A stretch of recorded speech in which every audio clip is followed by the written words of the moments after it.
Thank you so much. Delighted to see so many people. We have had over 50 people registered to join this meeting from Eastern, Central, and Western Europe, but also from other countries.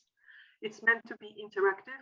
We have secured some contributors. I specifically don't say speakers, but contributors from different organizations who've agreed to join and help us understand what's happening.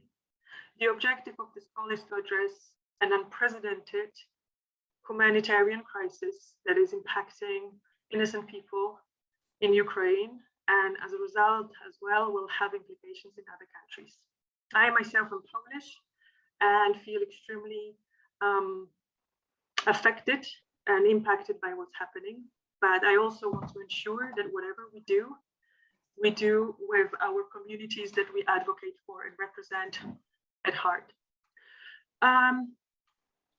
Because there is quite a lot we want to cover and there is not much time, and this meeting is being simultaneously translated, I will get to the gist of things. So before I turn to our guest speakers, contributors, I would like to present a more specific picture of the FH community in Ukraine. And as I mentioned at the beginning, I represent FH Europe, so we look after the community of people with familial hypercholesterolemia and other inherited dyslipidemias. But this meeting is organized in collaboration, in partnership with other organizations like Eko Serce from Poland, like our member organization, the FH Polish Patient Organization, as well as with FOBAC from Romania and the Global Heart Hub. So we will have a multi-stakeholder group here. So as I said, I would like to present a more specific picture of the FH community in Ukraine. It is estimated there's about 800,000 people with FH in the country. We know that there are 26 patients with HoFH in Ukraine, so the rare and severe form of FH, who are in the global HoFH registry called HIC.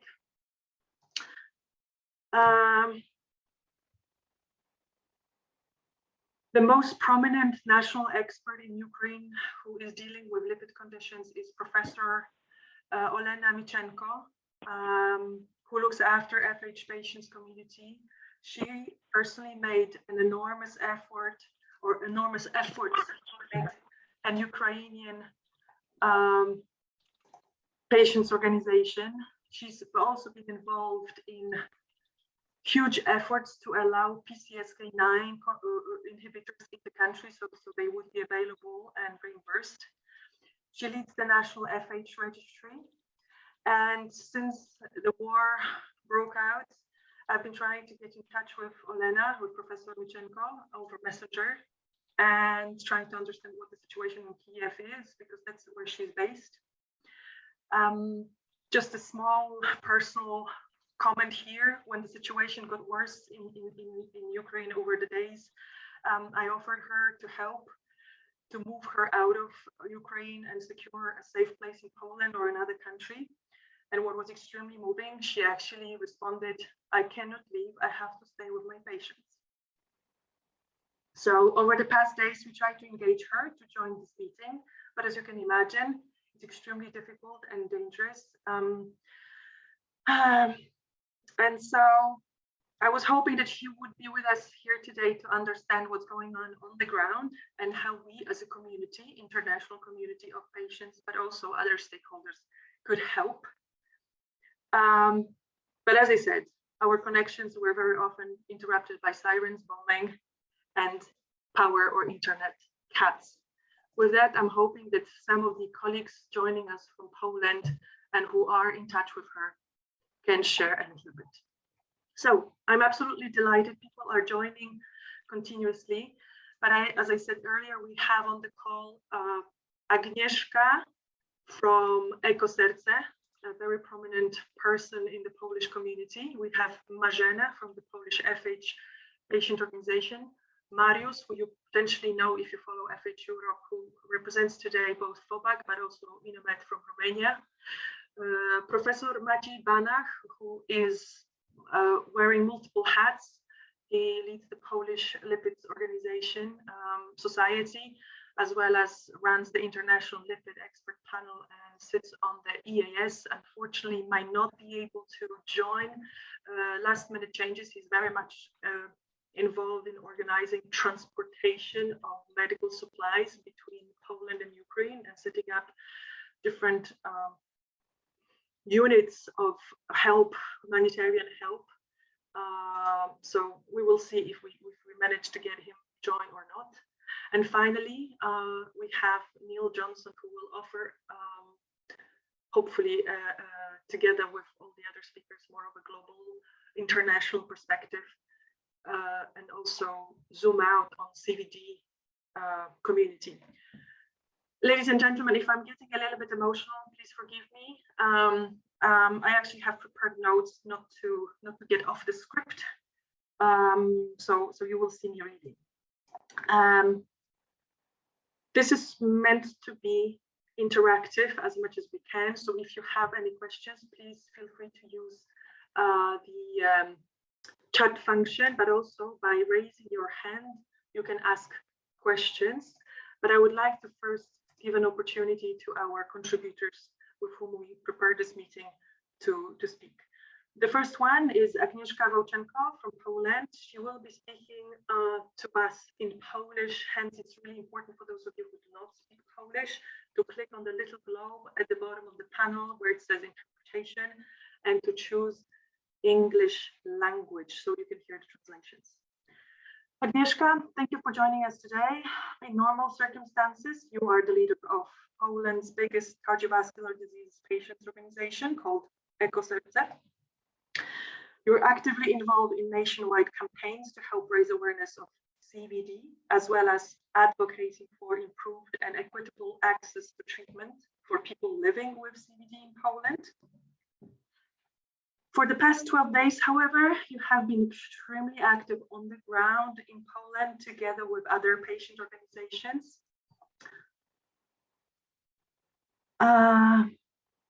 Leading medical experts, among them Professor Maciej Banach that I mentioned earlier, many others, as well as politicians and activists to help the Ukrainian refugees, humanitarian organizations, hospitals, pharmacies, and pharma companies.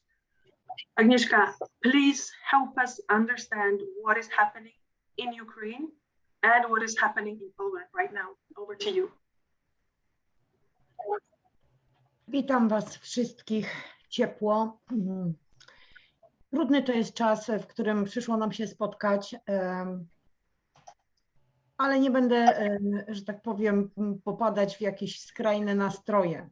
Mamy przed sobą bardzo dużo do zrobienia. Bardzo dużo do zrobienia nie tylko jako pojedyncze osoby czy organizacje, ale jako globalna społeczność. Dlatego, że konflikt, wojna, tak naprawdę wojna na Ukrainie dotyka nie tylko samego narodu ukraińskiego, ale także nas wszystkich, czy pośrednio, czy bezpośrednio. Tutaj w Polsce jesteśmy jakby na tej pierwszej linii udzielania pomocy.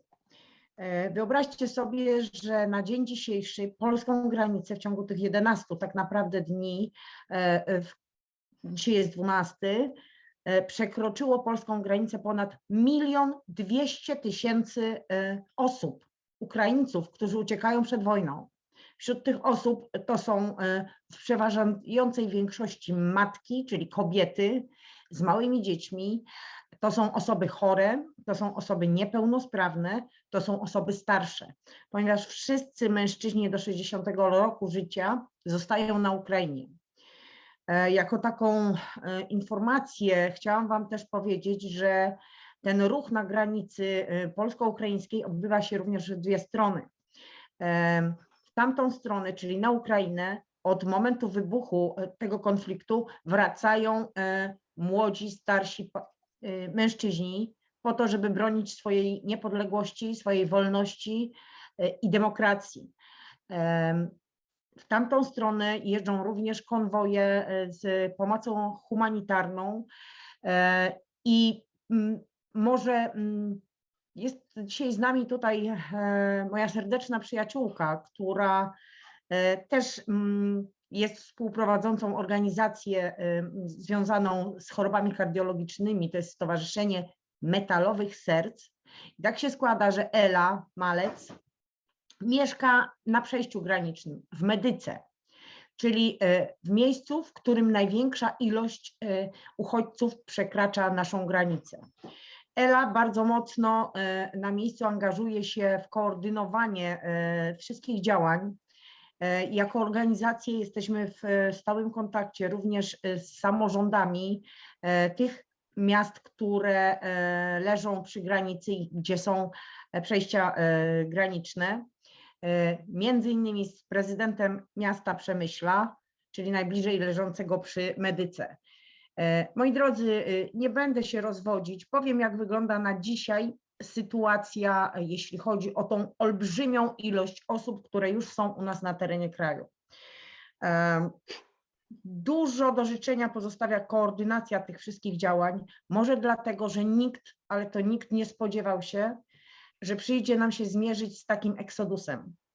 Oczywiście polskie społeczeństwo ruszyło do pomocy w całości. Starsi, młodsi, harcerze, służby ratunkowe, organizacje pacjenckie, organizacje pozarządowe. Każdy z nas w jakiś sposób się angażuje. Nie wszyscy mogą być na granicy i tam wspierać tych uchodźców, bo to jest nierealne, natomiast trwają zbiórki w małych miasteczkach, w większych miastach, we wsiach, w każdym miejscu w kraju. Na dzień dzisiejszy sytuacja jest bardzo dynamiczna, tak jak mówiła Magda, z godziny na godzinę to wszystko się zmienia.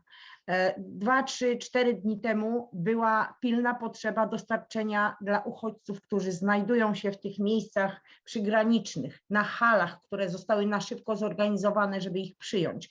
Była potrzeba zagwarantowania tym uchodźcom chociażby bielizny osobistej, zwykłych, najtańszych klapek, ponieważ ci ludzie niejednokrotnie przekroczyli granicę z jedną reklamówką. Nie mają ze sobą nic.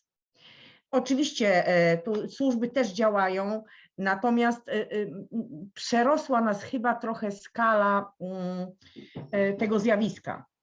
Tym niemniej wydaje się, że zdaliśmy egzamin w tych pierwszych godzinach, w tych pierwszych dniach. Ale obawiam się, moi drodzy, że bez waszej pomocy, bez wspólnych działań długo nie będziemy w stanie tej pomocy nieść.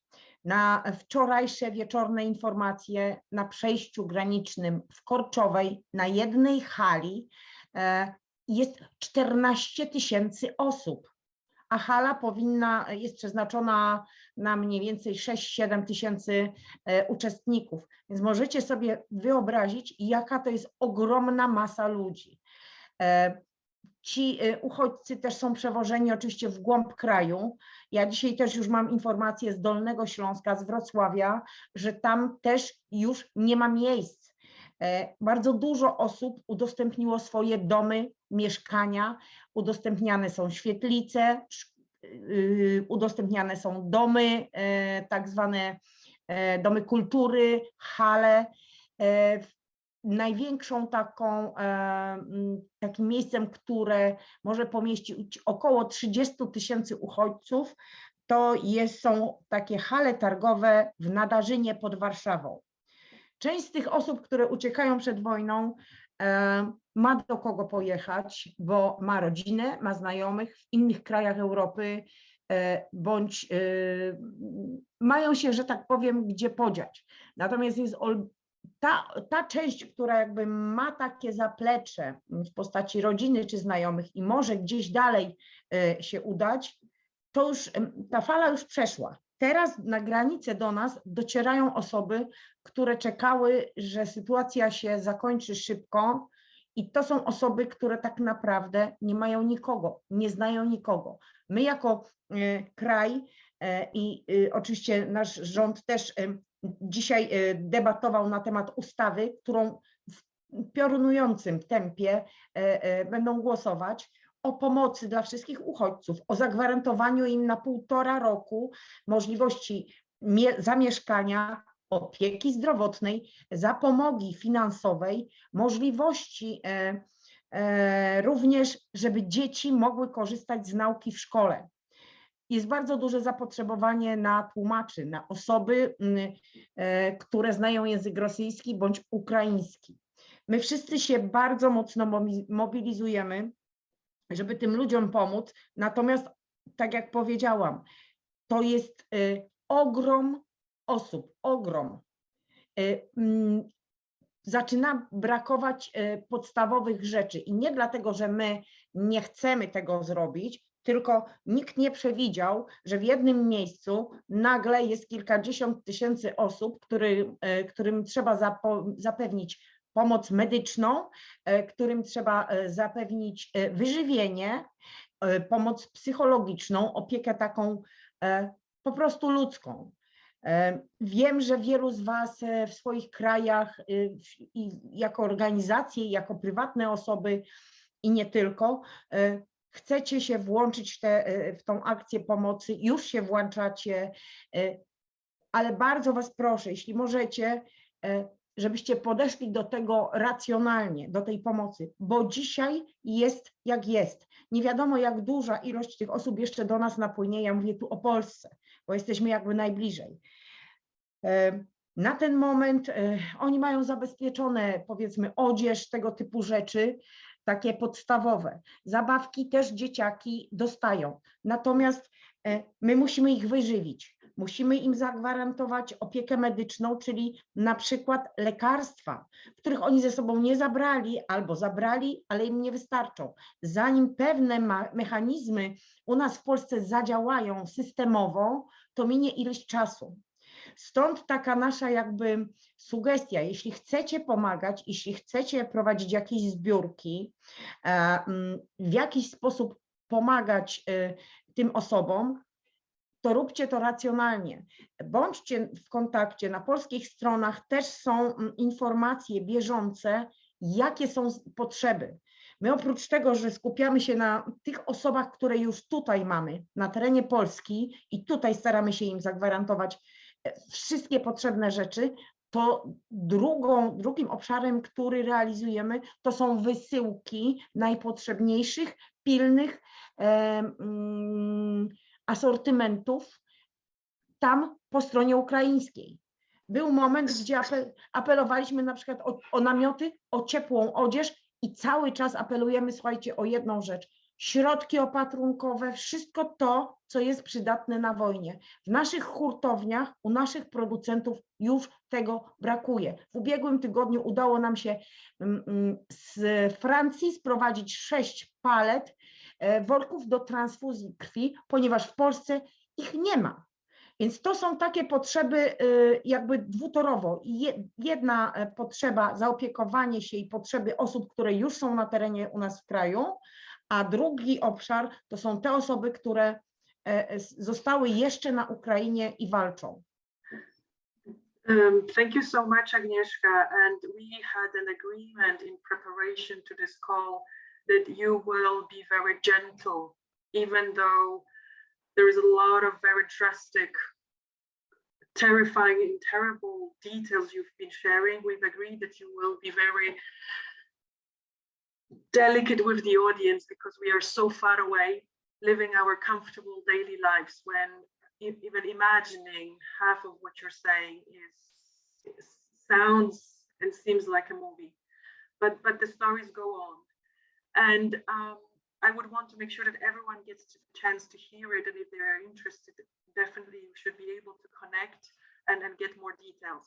Having said that, normally at this point we should have Maciej Banach with us, Professor Maciej Banach. Unfortunately, as I said, he is literally involved in sorting out, setting up rescue centers for very seriously ill, transportation of medication, and so on and so forth. So I will ask a question, but if you, maybe Agnieszka, can speak to that, it would be helpful. So the question was, we've been speaking with Maciej since Thursday a week ago. And my understanding is that he's helping in 6 hospitals in Ukraine. And what are the needs in the hospitals in Ukraine? Is there anything we can do to help? If so, what? You've just answered, but there are more specific cases. You told me about chronically ill people, transplants, blood, and everything else. Can you speak to that?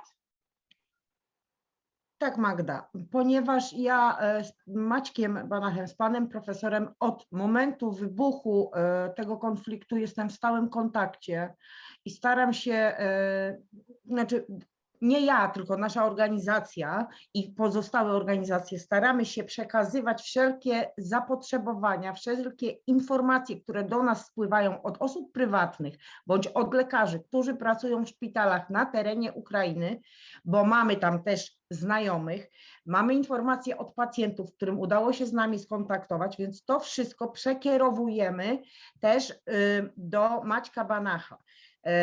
Ponieważ jest on w Radzie przy prezydencie Rzeczpospolitej Polskiej, zwołał na poprzedni poniedziałek, czyli ponad tydzień temu, natychmiast taką radę gabinetową, żeby można było jakby uruchomić tą pomoc systemową. Na bieżąco staramy się przekazywać całe zapotrzebowanie. My, na przykład ja osobiście mam kontakt ze szpitalem w Lwowie, właściwie z 2 szpitalami plus z lekarzami. Wiemy, jakie są tam w tej chwili potrzeby. Każdy stara się, to znaczy tak, żeby to miało sens, my musimy koordynować te działania. I na przykład potrzebne są oczywiście środki opatrunkowe, są potrzebne w tej chwili opaski uciskowe, igły, nici do szycia. Ostatnio w czwartek było zapotrzebowanie na kołdry, poduszki, jakieś koce, dlatego że do szpitali w Lwowie spływają pacjenci z innych miejsc, z tych, które w tej chwili są objęte walkami. Na szczęście, przynajmniej na wczorajszy dzień, ja nie mam informacji, żeby trafiały tam osoby ranne, ale trafiają tam osoby, które przez 5 dni podróżują na piechotę, które są w hipotermii, których stan zdrowia się pogorszył, bo już były wcześniej chore. W związku z powyższym trzeba im udzielić pomocy. W tej chwili Lwów i te szpitale lwowskie są takim głównym centrum koordynacji i odbioru tych wszystkich chorych i potrzebujących. Oczywiście do szpitala do Kijowa wiem, że też transporty docierają, bo mamy te informacje, to jest utrudnione przez wszystkie walki. Natomiast Maciek Banach koordynuje te działania i my przekazujemy też całą naszą wiedzę i całe zapotrzebowanie. W szpitalu w Lwowie na przykład potrzeba było też śpiworów, bo dzieci, które tam dotarły, szły 3 dni na piechotkę, leżały na podłodze, bo nie mieli ich na czym położyć. Więc to są takie potrzeby i na tym się trzeba skupiać. Ja wiem, że każdy ma otwarte serce i chciałby coś zrobić. Natomiast wyobraźcie sobie, z pewnością każdy z Was oglądał jakieś różnego typu wojenne filmy. Rzeczywistość nasza to jest po prostu niebo a ziemia, co się tam w tej chwili dzieje. Teraz będzie prawdopodobnie problem taki z takim napływem osób, które w tej chwili usiłują Ukraińcy ewakuować z tych zagrożonych terenów. Teoretycznie są otwarte korytarze zielone, ale z dzisiejszych wiadomości wiadomo, że no niestety Rosjanie nie respektują wszystkich postanowień, więc możemy się spodziewać też jakichś gorszych przypadków. My z inną z fundacji zagwarantowaliśmy na przykład przewiezienie dzieci hospicyjnych do nas, to się nazywa Świetlikowo, to jest hospicjum dla dzieci. One dotarły do nas tutaj do Katowic. Teraz jesteśmy na przykład na etapie koordynowania przewiezienia chłopca 9-letniego Maxa, który ma lity guz mózgu. Mamy dla niego miejsce w Gdańsku. Problem jest tylko taki, że on musi się nadawać do transportu. Więc to takie pojedyncze rzeczy dzieją się cały czas. My nie śpimy po 20 godzin, bo ludzie szukają wsparcia. Systemowo, globalnie to też musi mieć jakieś ręce i nogi. Ale uwierzcie mi, to zapotrzebowanie jest naprawdę zmienne. Na pewno jest potrzebna odzież termiczna dla tych osób, które tam są, które walczą. W nocy u nas są -6, -7 stopni. Mam nadzieję, że pogoda się zmieni i to troszeczkę poprawi ich komfort, ale naprawdę to są najpilniejsze potrzeby, przynajmniej tam. I zagwarantowanie, słuchajcie, jeszcze jedna rzecz, bo nie widzę tu, żeby się Basia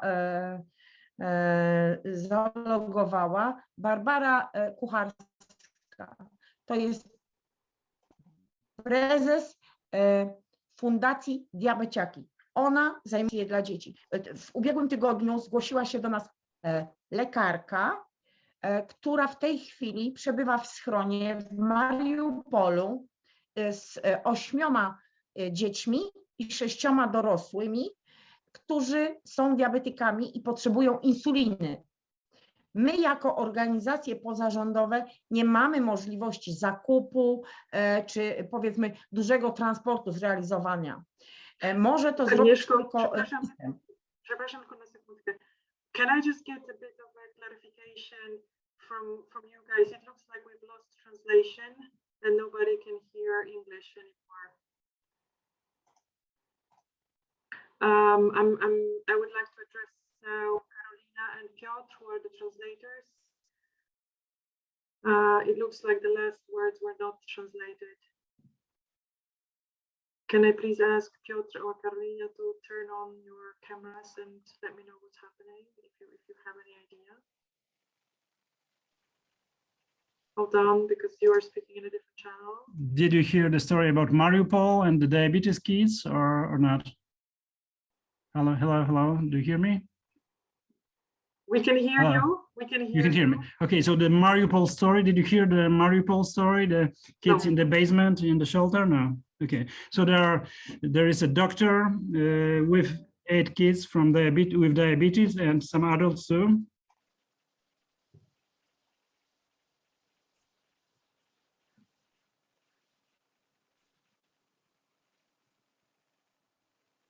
Czy już, are we good to go? Can I just keep, because I'm on different channels, so I'm not sure, I'm not hearing that. Okay, thank you so much. Agnieszka, I'm very sorry I interrupted you halfway. Przepraszam, że przerwałam ci w połowie zdania. Musimy tylko troszeczkę przyspieszyć, bo jesteśmy już pół godziny minęło naszego spotkania. Aga, chciałabyś coś dodać? Tak, dodam tylko tyle, że organizacje pozarządowe nie mają możliwości transportu czy wywozu leków za granicę, więc tu mamy ograniczone możliwości. To może robić tylko i wyłącznie, powiedzmy, tak jak Maciej koordynuje Banach, to wszystko, to tu możemy liczyć tylko na niego. Tym niemniej, jeśli jest taka potrzeba, że jakieś leki ratujące życie jesteśmy w stanie dla pojedynczej osoby w małej ilości podać, bo ludzie są bardzo otwarci i ci, którzy przekraczają granicę i jadą na Ukrainę, naprawdę pomagają, biorą małą paczkę i przekazują. To działa jak poczta pantoflowa, ale my więcej nie jesteśmy przynajmniej w tym obszarze zrobić w stanie. Ja jestem w kontakcie z firmami, które są u nas. One już od momentu wybuchu wojny uruchomiły 3. zmianę, czyli dodatkowe linie produkcyjne, żeby produkować leki, antybiotyki, bo to wszystko jest potrzebne i to już jest wysyłane tym kanałem jakby rządowym. Naprawdę wszyscy są bardzo otwarci. I firmy, i osoby prywatne, i samorządy. Robimy co możemy, natomiast obawiam się, że jeśli ten napływ uchodźców będzie jeszcze większy, możemy tak naprawdę logistycznie nie podołać. I zaplecze, które mamy, jeśli chodzi o leki, żywność, czy nawet lokale, może się w którymś momencie wyczerpać. Jeśli macie pomysł, czy na przykład jakieś grupy większe możecie gdzieś ulokować, to byłoby super. Mamy na przykład 90 dzieci w Ustroniu z sierocińca i takie grupy można by było gdzieś indziej może przekierować.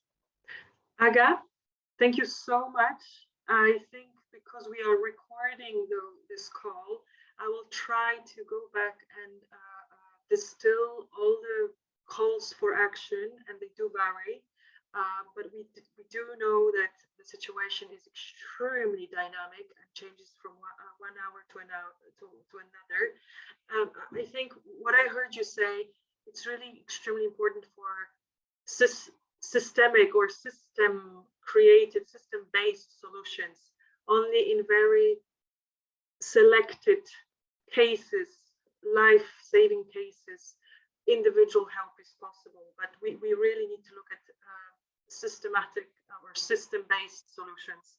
And I had it because if you think about it, we have now a picture of what's happening both in Ukraine and in Poland.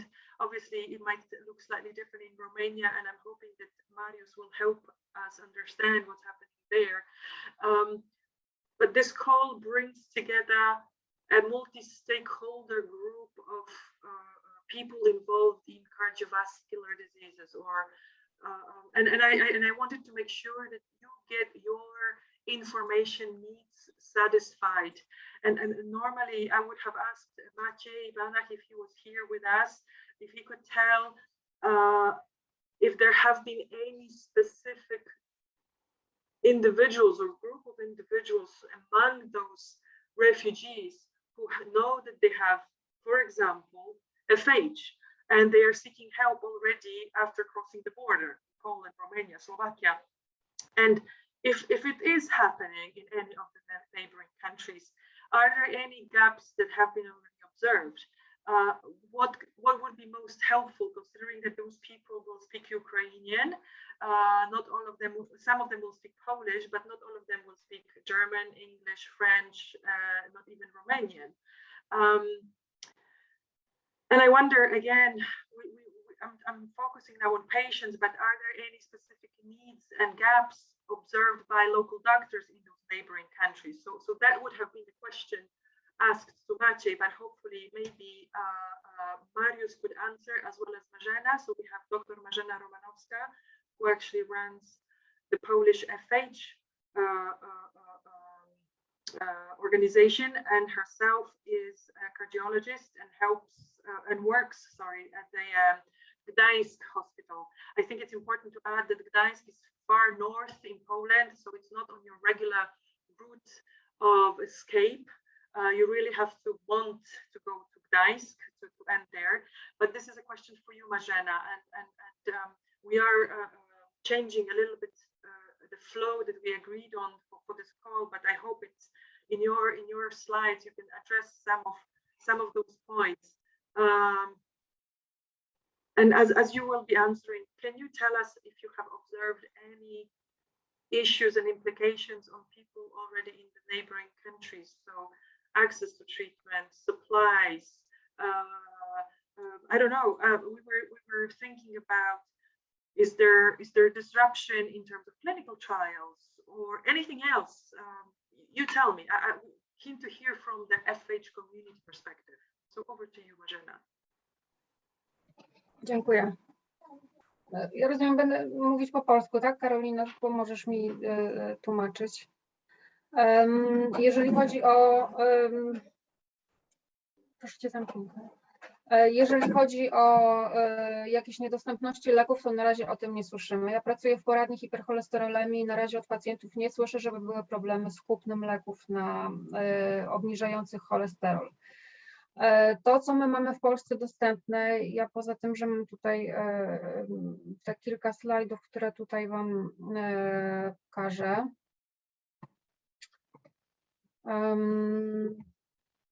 To, co jest dostępne w Polsce w leczeniu, to jest typowe leczenie, które na pewno jest dostępne w całej Europie. To są statyny, ezetymib i inhibitory PCSK9.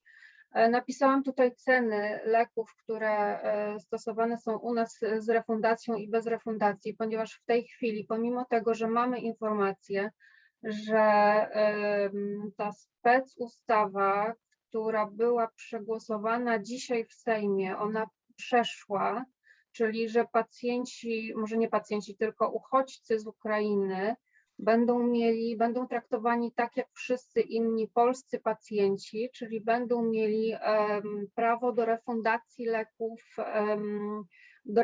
leków, tak? Czyli statyny będą już wtedy kosztować, czy ezetymib trochę mniej dla tych pacjentów, jeżeli chodzi o terapie miesięczne.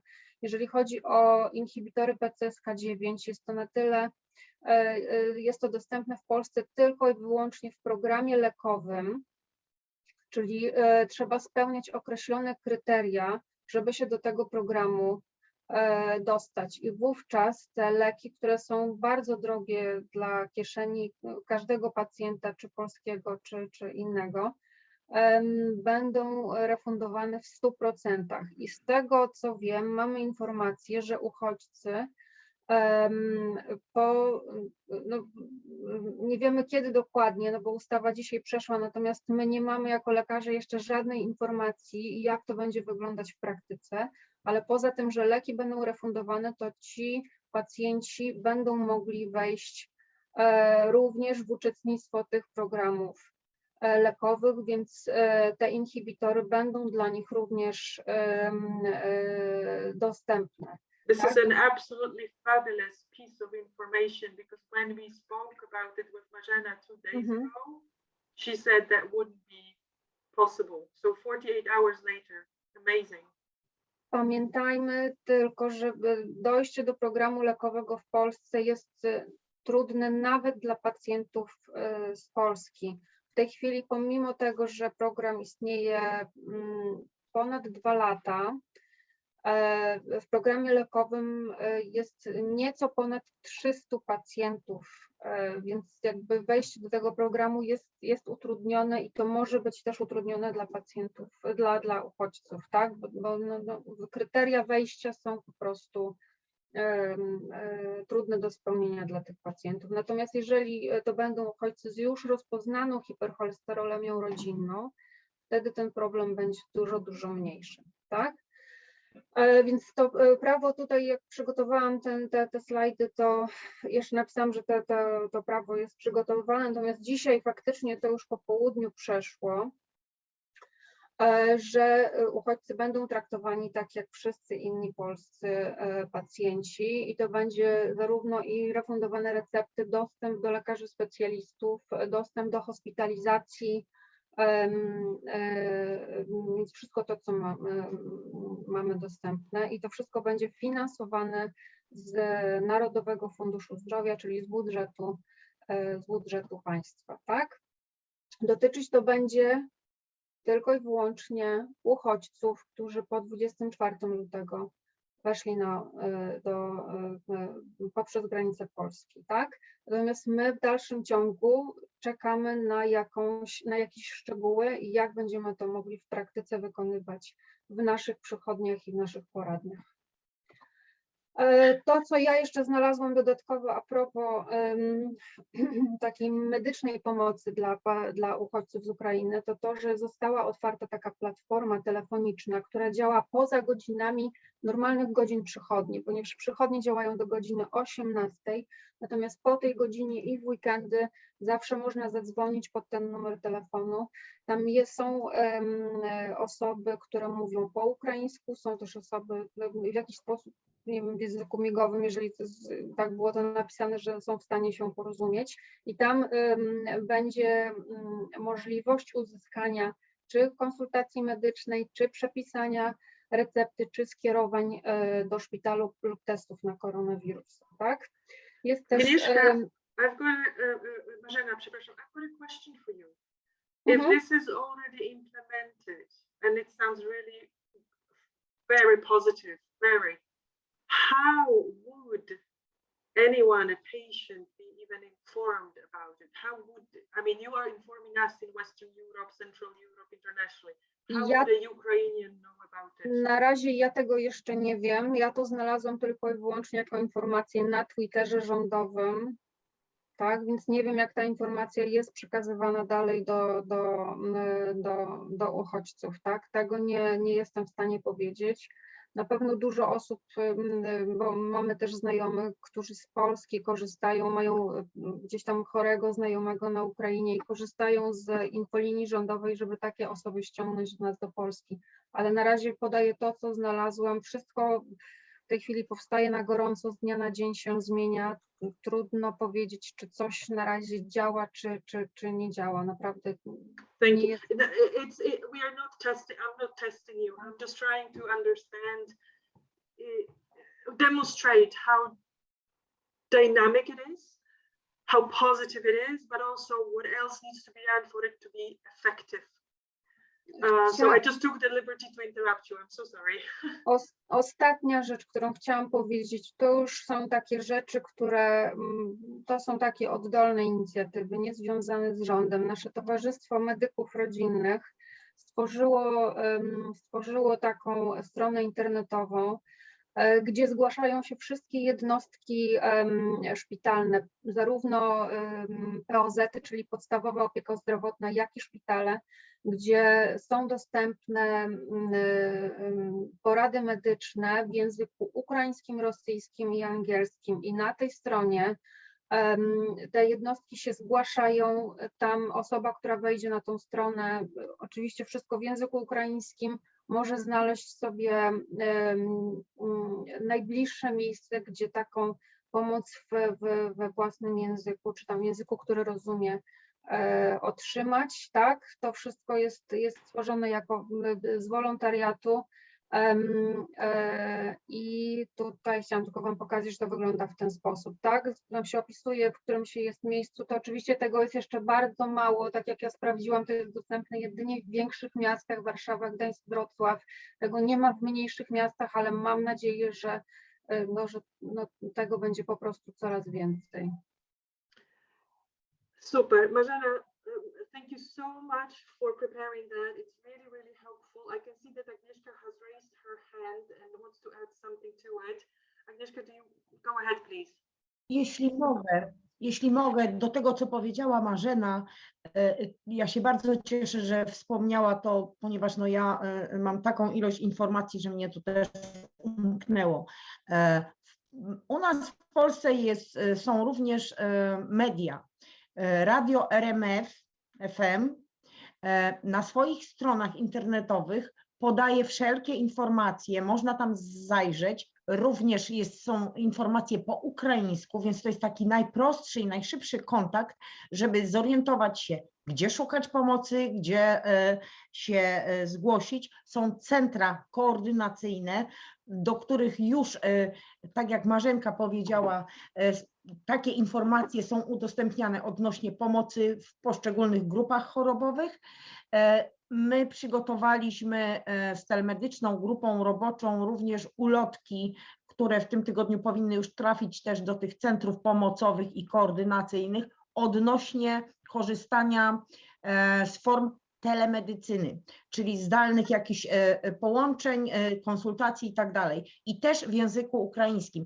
Wszystkie organizacje, z jakimi współpracujemy, nie tylko powiedzmy kardiologiczne, ale z każdego obszaru, starają się ułatwić uchodźcom dostęp do tych najpotrzebniejszych rzeczy, już nie mówię o egzystencjalnych, ale właśnie o medycznych.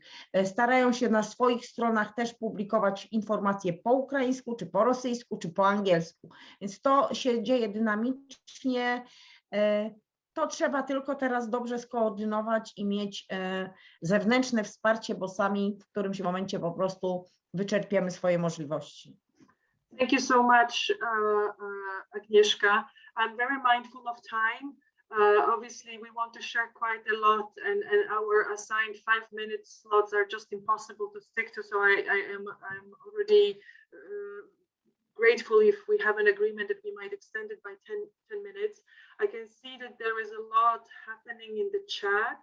So fantastic to see interactions.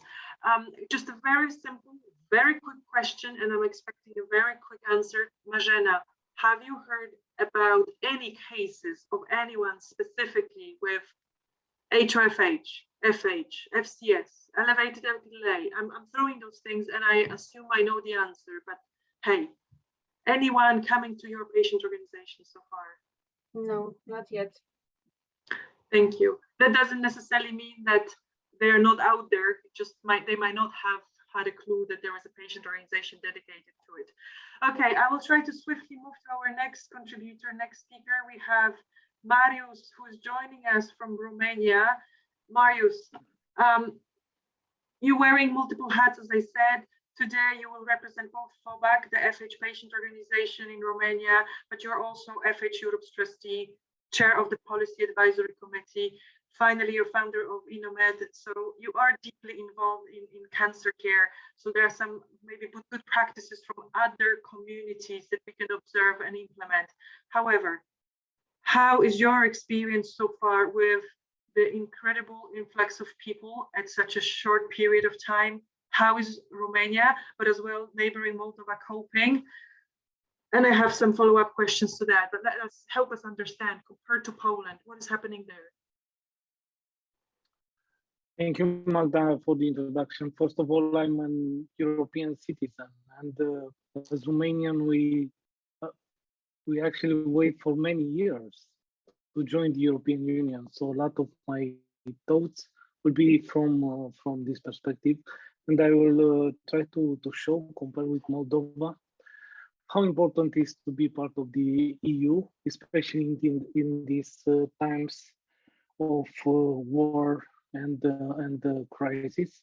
Indeed, a part of the 2 million people who already left Ukraine are coming to Romania. But I think the most important is that compared to the population of Moldova, 5 out of 100 people that are currently in Moldova are migrants. So for a small country like Moldova, with all the weaknesses that we know in terms of political system, in terms of health system, not being part of the EU, I think this is a very important topic. And we have seen in the last days, actually people who initially go from Ukraine to Moldova actually now coming to Romania. But regarding the, I think the Romanian authorities, as well the authorities in Moldova, learn some lessons from the pandemic, and this time act fast and very good, as well the local civil society, with all the type of activities you already mentioned. Specifically on the FH side and the access to care in Romania, indeed, Romania take the benefit of the temporary protection directive of the EU, and currently all the migrants who seek for medical care in Romania have free access to whatever they need in order to treat their diseases. And I will mention that in order to these to be in place, actually the National Health Insurance House was created a unique code in the IT infrastructure for the migrants. This is huge because we've discussed for many years about the need to reform the IT infrastructure. So it's very important to note this. As well, for the people who are wounded in the war in Ukraine, there are beds in the hospitals if needed. There are beds and surgeons and all the medical team they require in order to intervene in this for these potential patients. So there are currently around 80,000 people from Ukraine in Romania. We don't know what the trends will be. We expect people from Moldova and as well from Ukraine to continue to come to Romania, but as well some of them, I think most of them, to continue to go to the Western countries. Already are 30,000 people from Ukraine in Germany currently, and in general 10%, 200,000 migrants are in other countries than the neighboring countries. So in other words, other countries than Slovakia, Hungary, Poland, Romania, and Moldova. So we discussed last week in our webinar on the Rare Diseases Day, and we discussed actually about the war in Ukraine. I think this week we are moving slightly to the war in Ukraine, but as well to a crisis in the European Union. And for that, I think it's very important to have a common approach as it was in the pandemic. Of course, we cannot compare totally the pandemic with the war. This is the right word. It's not a crisis, it's the war. But now it's an issue for all the European Union and for the Europe in general. And our very direct call for the European Commission, for the European Parliament and European Council is to prioritize the funding part of the current programs, EU for Health, Horizon Europe, Next Generation EU, Digital Europe, for the countries that are neighboring countries, in order to help them increase and strengthen the health system. I'll give you just one example in order to somehow to raise attention on a potential additional risk coming from the overlap of the war and the pandemic. We, of course, entering in our countries, in all the countries, the people from Ukraine, they haven't been tested, of course, for COVID, but it's good to know that they are coming from a country with a very low level of vaccination, around 30%. We know that President Zelensky is a hero, but until soon was an anti-vaxxer. So this influenced a lot the people in Ukraine. As well, the death rates due to COVID is one of the highest in Ukraine, and the fatality rate as well. But this is the case, death rates, fatality rates, and the low level of vaccination is the case as well for the neighboring countries. So what is the probability with all the migrants who are not vaccinated, who should move in big groups from a town to another? What is the probability to have maybe a new wave or epidemics or new variants of the virus and so on? And this is the moment to say that actually at the EU level, we spent 2 years of pandemic of doing nothing in terms of surveillance of the virus, genomic surveillance, syndromic surveillance, and other type of tools, IT tools that can be used in order to have the proper surveillance of the virus. Pandemic is not over yet. And we should be very careful in this, especially in this context.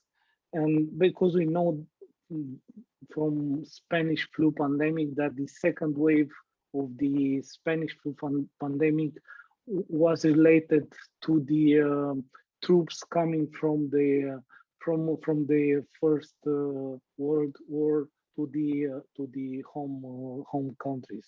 So we should be very careful.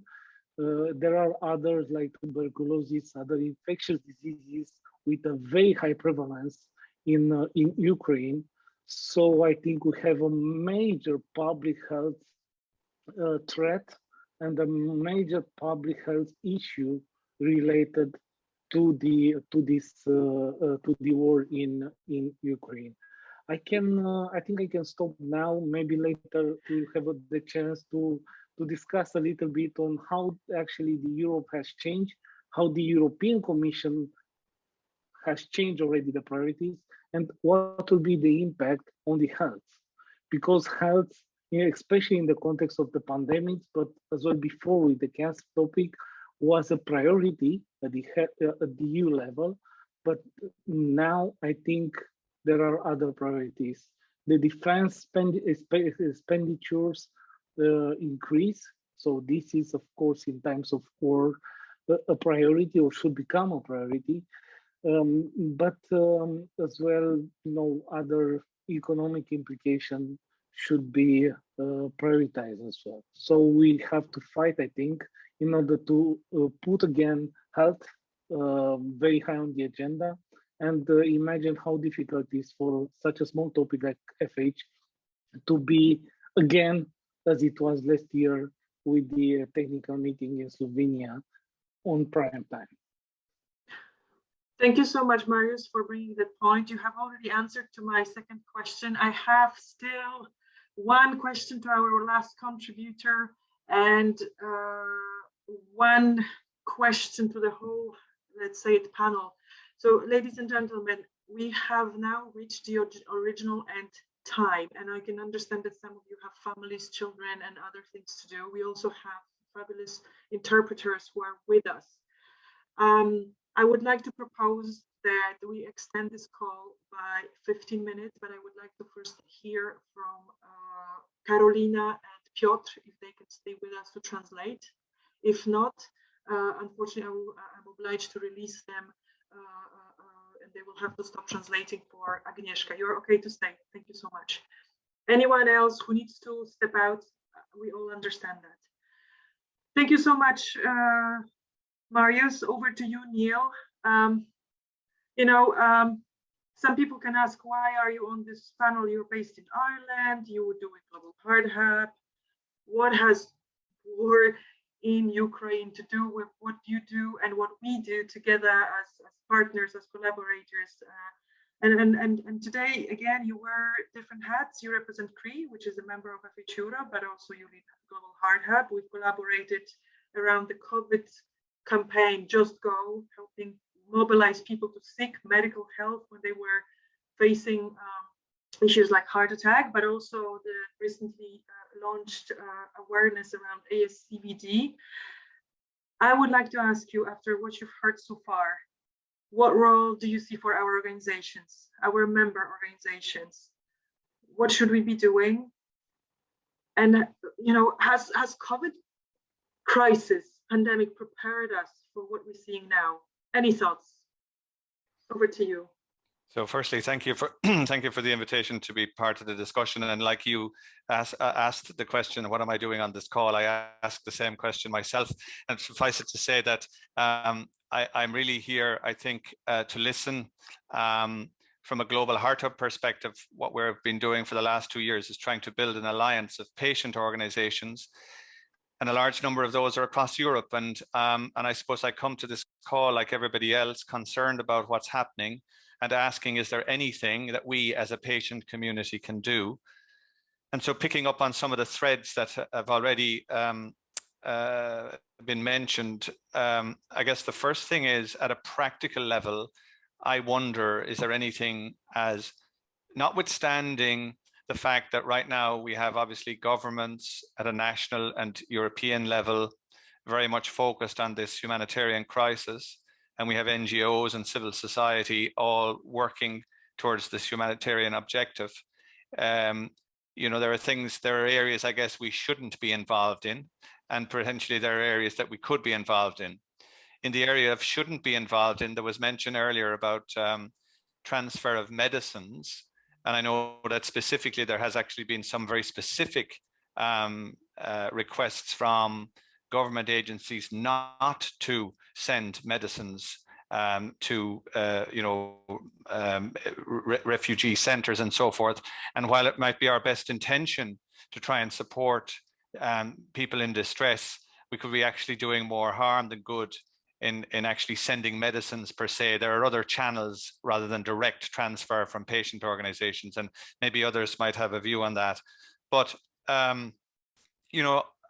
I'm sitting on probably the westernmost part of Europe to anyone on this call today.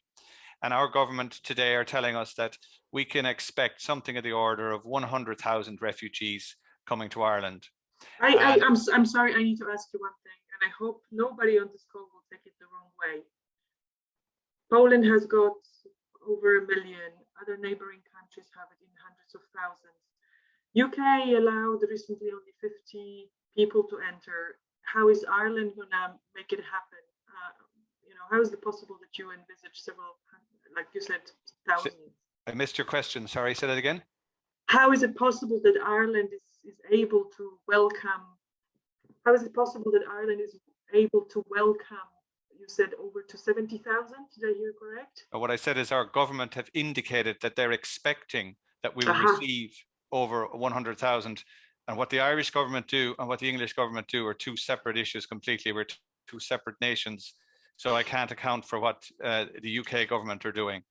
But if I look at it from the point of view of a patient organization, a member of FH Europe in Ireland, and if I look at the practical reality of 100,000 people, they may not all be actually from Ukraine. They're refugees fleeing the war. They're going to arrive into a country with a completely different health system to what they're familiar with. Most likely come into a country where they don't understand or have very little English. And so I'm wondering at a practical level, what can we do? And I'm wondering if at that practical level, if we're able to answer that question, is it something that potentially we could replicate across Europe? Because in every other country, I think Marius mentioned already some displaced people, refugees have arrived in Germany, for example. So it's the exact same situation. So I'm wondering, as patient organizations, should we be looking at, for example, trying to set up some sort of signposting or information service, making information available in the languages where these individuals are coming from, whether it's Ukrainian, Russian, or whatever. That might mean, for example, identifying people, like say in my country, who can speak these languages and make them available to help these people navigate our healthcare systems. I think we're fortunate, I believe it to be the case that in Europe, and this particular occasion, across Europe, there are waivers now being introduced whereby the refugees arriving in European countries will be, and it's already outlined that it's happening in Poland, will have access to the healthcare system. So I know that in Ireland, for example, the plan is that when refugees arrive here, they will be given a government social security number. Their children will be introduced to our schools. They will have access to the healthcare and education systems like any other citizen. So that's very positive. But at a practical level, if you arrive into a country, you don't know anybody, you don't know the language, you're coming with potentially a script for medicines for your chronic condition, or you haven't got your script, you're going to need a navigator, you're going to need some support. So it's one of the things that our organization is looking at and preparing to try and potentially set up as a, if you will, a service. And I'm wondering, is this something that we could replicate in our other affiliate organizations across Europe? I think that, you know, what we've heard from Agnieszka is an absolutely horrific situation. I think we have to be confident that the relevant agencies will do their best to address the issues of shelter and food and clothing. But I think the role of patient organizations is to look at that 20, 30, 40, or 50%, depending on the condition of the displaced population that are going to be traveling with chronic conditions. And then as patient organizations, just think practically, what can we do? And if we can come up with some coordinated approach, particularly in the context of a group of patient organizations, then I think that's the best we can do at the moment. So from my point of view, I'm keen to hear what people think we could do as a collective. And I will definitely allow the time for all of us to address, for those who wanted to say something and add. My only point would be here, let's not duplicate efforts, and let's not waste additional resources. Let's make sure that we unite in our efforts across patient organizations. If we translate things in Ukrainian will be relevant, whether it's German, French, English, or Polish patient organization. We need to translate it only once into Ukrainian and then maybe back. And that's how we need to be as well, very mindful of not wasting our resources, where we also need to deliver on our missions while addressing this terrible crisis. One last point, I must admit, I must address that. I would like to zoom in onto today, ladies and gentlemen. It's International Women's Day. We would normally be talking Happy Women's Day to everyone. I feel somehow uncomfortable. It should be a day of celebration and recognition, but I'm very worried, and I will tell you why. CBD is #1 killer of women in Europe, and especially in Eastern Europe. I cannot but stop and think that the majority of refugees from Ukraine are women, often carrying the load of family, the responsibility, the emotional load, economical, physical. They will be, for the majority of the time, the only caregiver, provider, most possibly deprived of medical support in a familiar language, as we already highlighted it, over the upcoming months or even longer. On top of that, with them, we have the next generation of Ukrainians, the children who will miss out on regular health checkups, preventative medical visits, and I am sure, and we all know that, on their cholesterol measurements. So I want to throw it at you. And I guess we've heard partially answers to these questions. Do you think it's fair to pursue our agenda with FH child screening in Europe? Are there any of the above our concerns? And what should be our priorities? And I guess to a certain extent, Neil, you've answered that question already. But with that, I would like to open the floor to the rest of the people here. If you want to add something, please either raise your hand or post it in the chat. Agnieszka, you have your hand raised. Is it? I don't know if it's still raised since the beginning. I will just ask to be very short because we really do not want to extend that call for too much. Okej.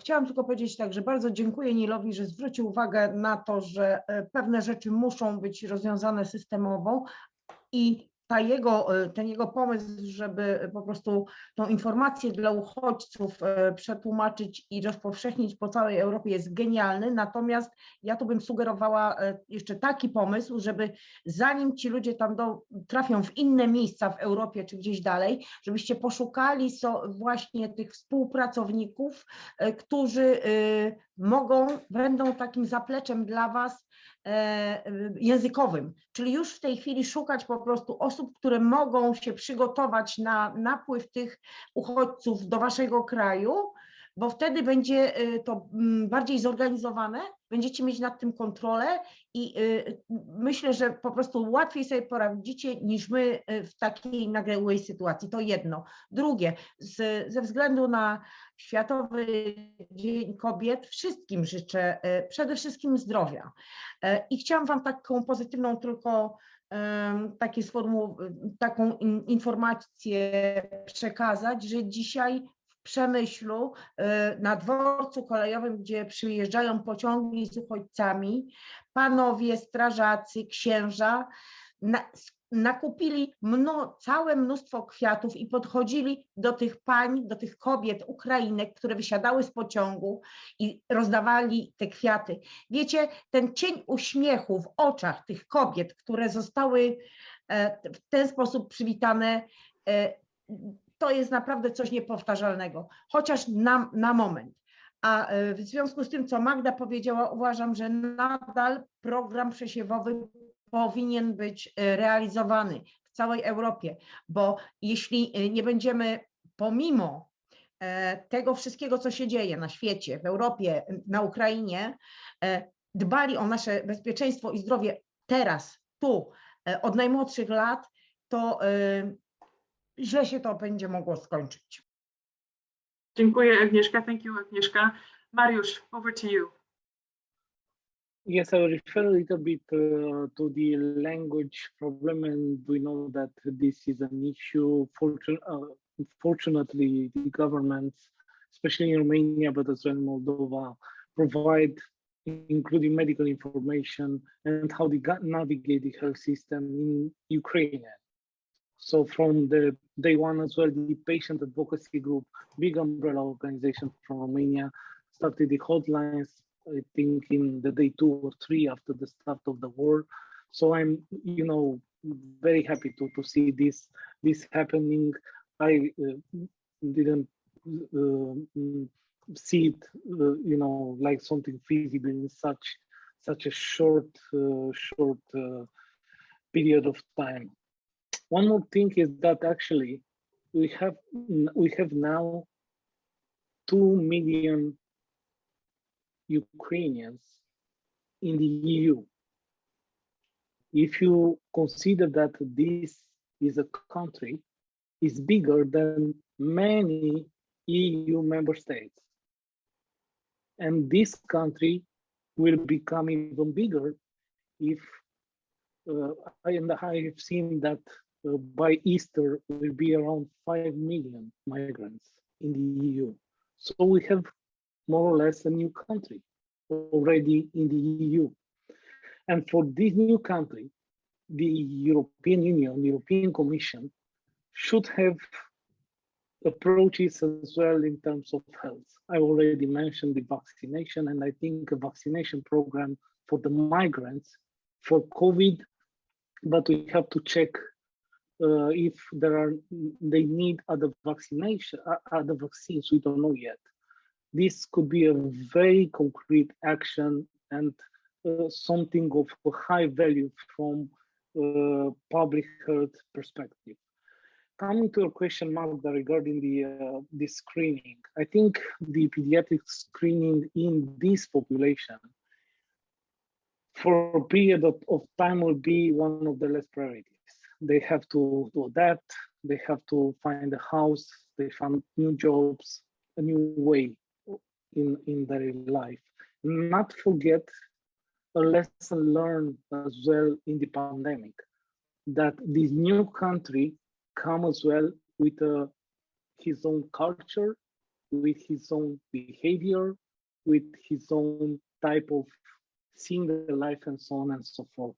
And we have seen the Romanian communities from Spain or Italy that in regards to COVID-19 vaccination has lowest rates of vaccination than the average in Italy or Spain, but very close with the rate of vaccination from Romania.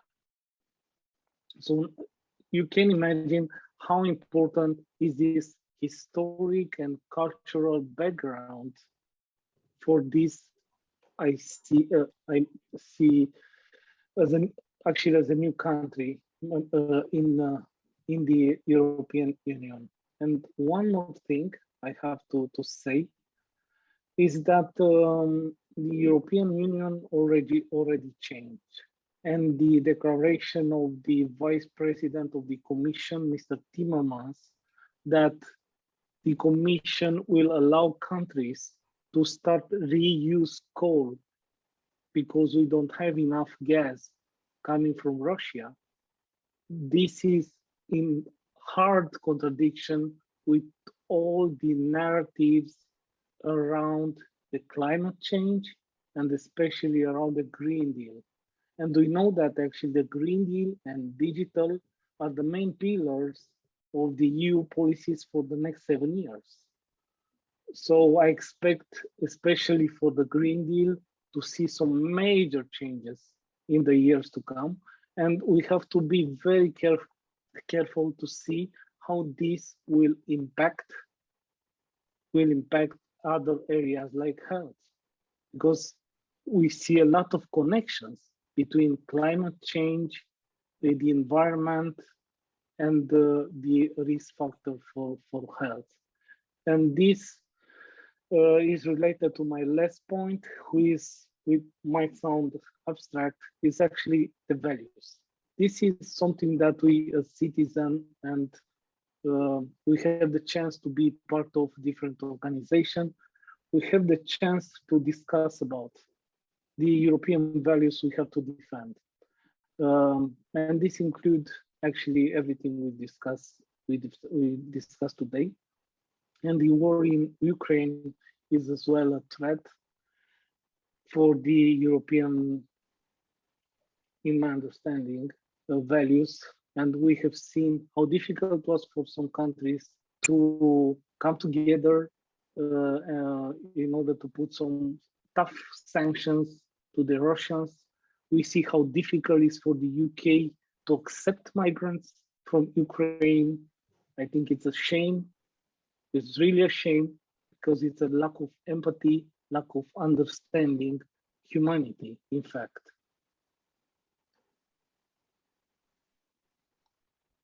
We've made quite a journey during this call, and I think we all are here because we're dedicated to making the best we can to support those who are affected, who are fighting, who are trying to find shelter, safety for themselves and their children, as well as for our respective communities in our countries. And I think that demonstrates that people who managed to join are interested in this topic and dedicated to that. So thank you for that. We've overrun now almost 20 minutes. So my proposal is really to keep this discussion going. In 2020, March, when we had first Community Connect call, we thought it would be maybe a 3-month issue, and it became a 2 years issue, which still is not resolved. I think it's just the first call of many to come, and I'm sure that many of us will be sharing between us the responsibility of carrying this torch and addressing different issues. I look at all of you here, different partners, members and peers, to work collaboratively because resources are scarce and urgency is now. But we are in it for a sprint, for a marathon, not a sprint, in my opinion. I'm guessing you are going to agree with that. Thank you so much for your time. I will do my best to prepare an overview of this call and disseminate it, and definitely will try to share it with you. Our mission is to raise awareness in the meantime and do the best we can for people that we have under our umbrellas. I must say it, March 24th is Elevated LP Awareness Day. I hope we will be able to host a call and welcome you there. But in the meantime, let's make sure that we do the best we can for people affected by humanitarian and health crisis. Thank you so much.